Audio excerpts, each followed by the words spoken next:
The vicious trolls that populate the numerous jungle isles of the South Seas are renowned for their cruelty and dark mysticism. Barbarous and superstitious, they carry a seething hatred for all other races. Long since exiled from its ancestral homeland in Stranglethorn Vale, the Darkspear tribe was nearly destroyed by rampaging Murlocs. Rescued by the young war chief Thrall and his Orcish warriors, the Darkspear tribe swore allegiance to the Horde. Led by the cunning shadow hunter Vol'jin, the Darkspears now make their home in Durotar, along with their Orcish allies. As one of the only surviving Darkspears, it falls to you to reclaim the glory of your tribe.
I cannot attack that target. What do you need?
Strength and honor.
to get closer.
Greetings.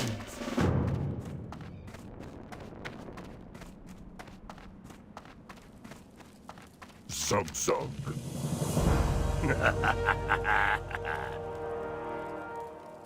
For the Horde.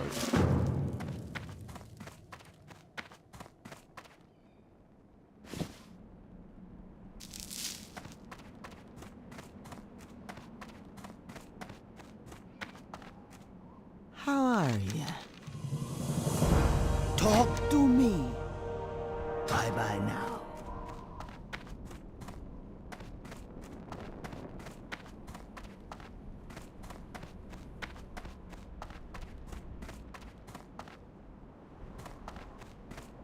Ruktar.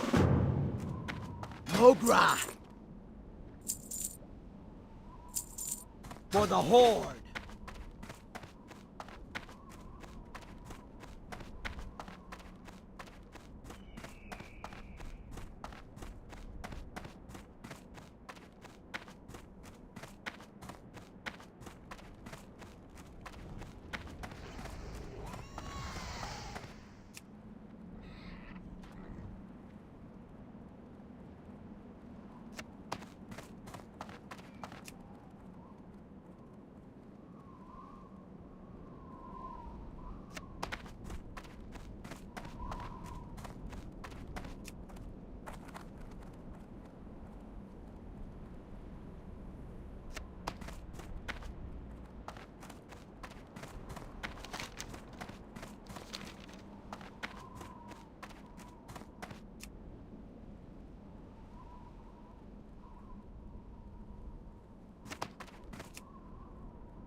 From losing over 700,000 subscribers, as well as the respect of his own fan base, iDubbbz is without a doubt facing one of the worst downfalls in YouTube history. A good amount of people are just doing the reasonable thing and just making jokes and laughing about it. But there's a whole nother group of people who feel personally devastated and betrayed. You lied to us. All of this begs the question, how did one of YouTube's most iconic creators become the laughingstock in the eyes of both his fans and the broader internet community? Hi, I'm the Internet Anarchist. I create weekly YouTube documentaries, and today we're diving into the controversial career and downward spiral of Uguz, creator of Uguz Do not have a target. into it himself. Idub started his journey on YouTube in 2012, and almost immediately, he began uploading content. The first long-running series on his channel was titled Kickstarter Crap, which saw Idubs making fun of various lackluster Kickstarter projects. Hello everyone and welcome back to more Kickstarter crap. Today the piece of crap that we're looking at is called Paintball Panda, the Bamboo Tales, your new everyday game. Although these videos were nothing more than simple rants, Idub's unique style of presentation and sense of humor set him apart from other channels, which allowed him to rapidly increase his viewer base, growing from a few 100,000 viewers per upload to over 1 million. This critical approach to making videos would bleed into his other projects, and eventually lead to the creation of Idub's most popular series, Content Cop. Hey everybody, welcome back to another episode of Content. Today's theme on Content Cop is equality. But this time, I'm gonna make a video about a woman with a... We're talking about Tana Nojewel. Each upload in the Content Cop series saw Idubs break down and berate a specific controversial creator, with several jokes and funny sketches mixed in. Over the years, Idubs would cover the likes of Tana Mojo, Leafy is Here, and Keemstar, which gave him a reputation for being one of the most ruthless commentary channels on YouTube. Combine this with unhinged collaborations with creators like Filthy Frank, Max Mofo, and Anything for Views, and it was only a matter of time before Idubs reached legendary status on the platform. Hey guys, how you going? My name's Max Mofo. I'm Idubs TV. Today we're playing Deadly Twisted. We've got the red spots, which are fire. We've got the blue spots, which are spaghetti. The yellow spots that are mouse grabs. And the green spots, which are full of mystery challenge from the hat. If it lands on purple, I get to belt one of these. Ultimately, Idubs' unorthodox creativity would inspire a whole generation of other creators to follow in his footsteps. While Idubs would later move away from the extremely edgy content, he managed to retain a majority of his fan base, and seemed to be comfortable exploring other avenues of creativity. Unfortunately for Idubs, he was about to be put onto his fans, and it wouldn't be for the content he created. In March 2020, Idubs' girlfriend, Anissa Jomha, published a tweet announcing she'd be making an OF account and began promoting it to both of their fan bases. I'm very excited to announce my lewd OF launch. Check me out in the link below. I'm very excited to provide cute cosplay photo sets and more. Devil face. Under normal circumstances, announcements like this would generally go unnoticed, but Anissa's connection to Idubs would incite a response from his community. Seriously, bro, Idubs has fallen. I can't believe Ian was a simp all along. I'm sort of disappointed. Really. Idubs. While the comments from viewers were mostly lighthearted trolling, Idubs would deem it necessary to respond to the subset of fans that reacted negatively to the situation. Hello everyone, welcome back to another episode of Idubs Complain. This is a very special episode where I get to tackle two topics that I've recently become very passionate about. That is a section of my audience who thinks they know me, and my opinion on sex work. Following this, Idubs would directly attack members of his audience who didn't approve of Anissa's new line of work, and made it clear he didn't care about their opinion. A good amount of people are just doing the reasonable thing and just making jokes and laughing about it. But there's a whole nother group of people who feel personally devastated and betrayed. First up, we got Edward. He probably got told by a lot of people that he looks like Idubs. He really liked, because Idubs was cool. But now that Idubs is a simp, now he's gonna go in full baby Wawa mode. To try and prove the situation wasn't a big deal, Idubs claimed OF content had no impact on someone's future job prospects or social standing, which was an uphill argument. I think this is one of the most important opinions to highlight because it really demonstrates a severe lack of real-world experience when you're saying that future jobs are going to be harder to come by because of an OnlyFans account.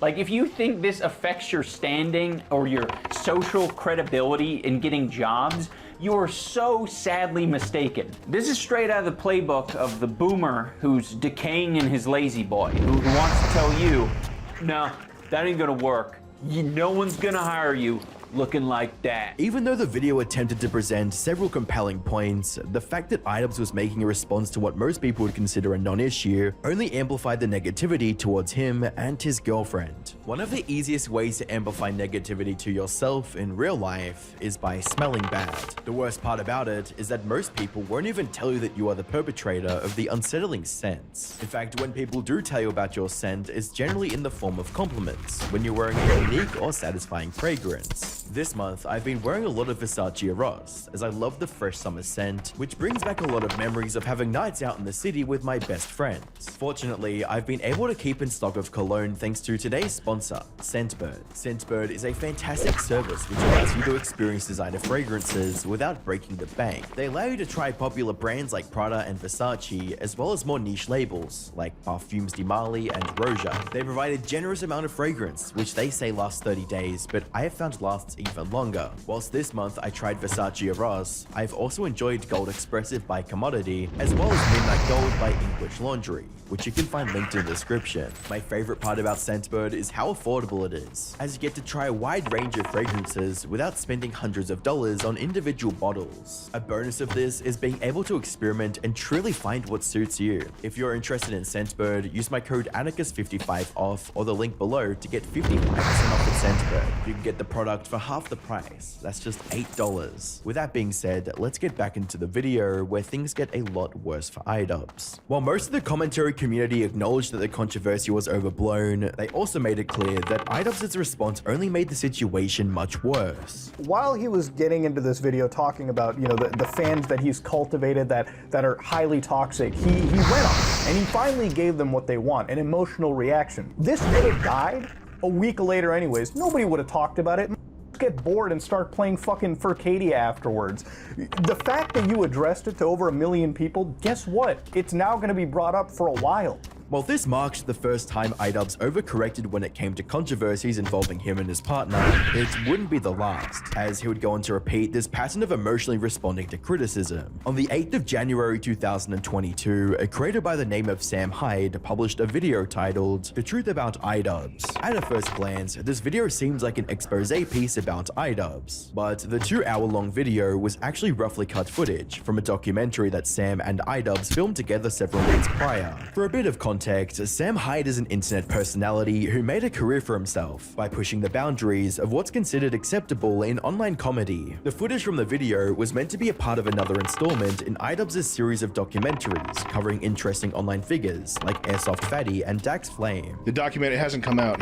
It's like 8 or 9 months ago we shot that footage, and it's clear that it's not coming out. And we took like 2 weeks of our time and shot a bunch of shit that's like really awesome. And we spent like we rented all that shit. We rented a T-Rex. Spent fucking $15,000 on things. So we got to release our footage. Sam went on to explain that he and his team included several bits of misleading but comedic information during filming to both make the documentary more exciting and prevent iDubbbz from a hit piece. We came up with a lot of funny ideas to like pull tricks and like I hired this crackhead girl to pretend to be my girlfriend, and we did all these funny like prank things, but it wasn't to make him look like an asshole. It was to like make his project funnier. I wanted to make a video with iDubbbz where it was like, oh my god, this is fucking crazy mayhem, this is funny. Part of what went wrong was I think iDubbbz was kind of trying to punk me a little bit.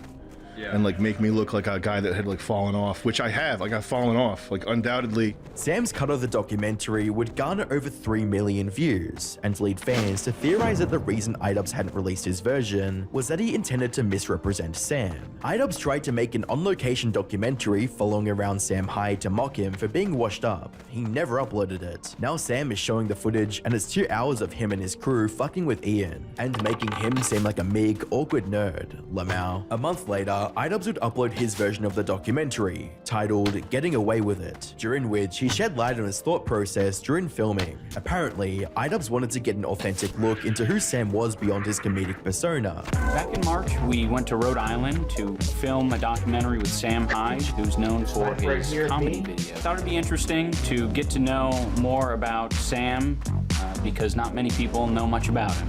He's a bit mysterious.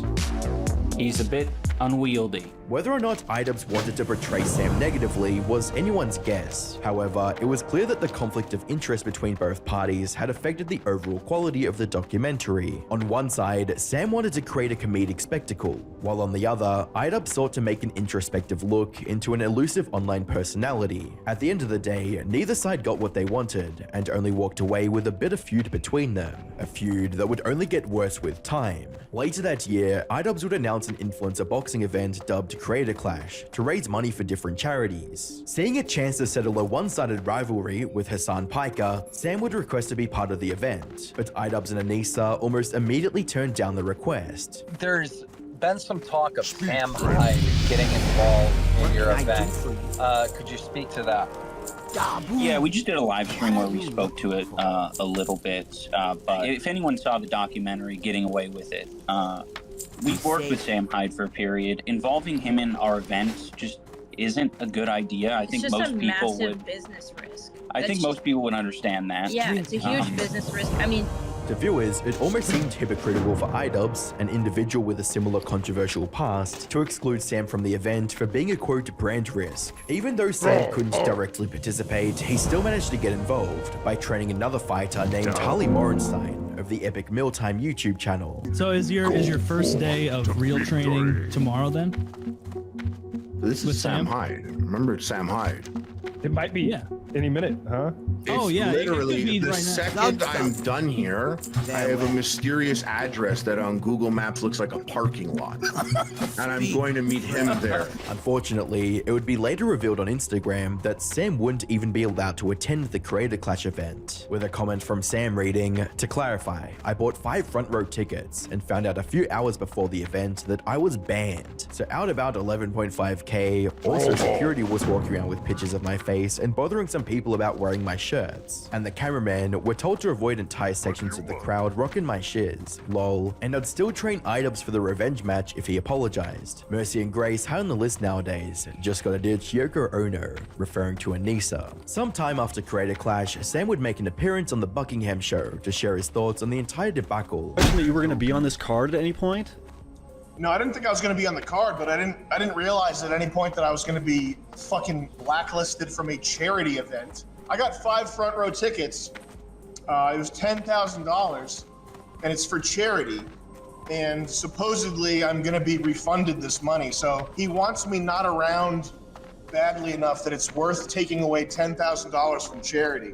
While the reason for his ban was never stated, Sam suspected that Anissa pushed iDubbbz to make the decision. Like deep down, I want him to be uncucked. I want him to get the tattoos lasered off, get a normal haircut, get rid of Yoko Ono. That's poisonous. That relationship is poisonous. I think she's got to go, man. She's gonna ruin his life. It wouldn't be the first time that people speculated that Anissa had played a role in iDubbbz making bad choices. There's like some days where I ask Ian, like, have I ruined your life? Like, I feel like because you get so many messages where like you have to think about it. It's like Ian as a person has not changed very much in like regards to his like moral stance on a lot of things. But like Ian and how he feels about how he wants to put himself on the internet. Regardless of the reason behind Sam's ban, public sentiment towards iDubbbz and Anissa was at an all-time low, and by the time Creator Clash 2 rolled around, it would only get worse. By the start of 2023, Sam had completely turned against iDubbbz, and began highlighting the many issues fans had with him. During the lead up to the second Creator Clash, a fighter by the name of Froggy Fresh would become the focal point of online debate and controversy regarding the event. Not only was he being trained by Sam Hyde, but he also made some interesting comments about subscribing to Anissa's OF. If I don't hurt you beyond what anybody could have imagined, I will be so disappointed in myself that I will subscribe to Anissa's own.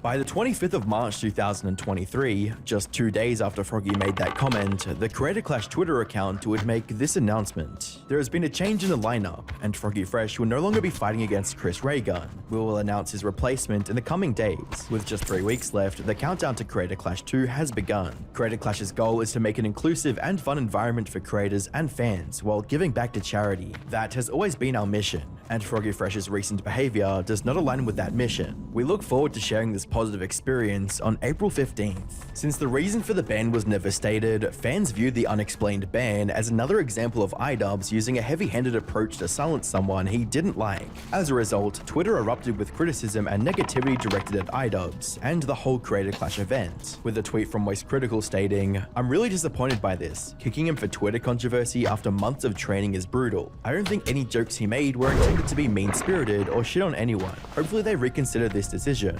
In response to the overwhelming hostility towards the event, the organizers at Creator Clash released another statement that they hoped would clarify the reason for banning Froggy. "We want to provide some additional information around the rationale for this decision. We have a legally binding code of conduct that each of our Creator Clash True fighters are held to, the violation of which is grounds for termination. Unfortunately, there were several violations made by Froggy Fresh during his tenure with the Creator Clash this year. To add insult to injury, Creator Clash organizers threatened to sue Froggy and demanded he return the funds given to him to cover the training costs," with a tweet reading, "Now I've been threatened with a potential lawsuit if I spoke about this entire mess, and demanding the 15K I used for training, equipment, travel, etc. over the last 5 months? Unbelievable. Is this for charity, or what's going on?" A month after Creator Clash 2, iDubbbz would come out with a video addressing the real reason Froggy was banned from the event. The main reason Froggy was kicked from the card was for collaborating with Sam Hyde. And, for anyone who's been following the story, that's, fairly obvious. Froggy has explained, his side of the story multiple times. He's been perpetuating the narrative that it's about OnlyFans or that it's about Anissa's mom.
Nukta.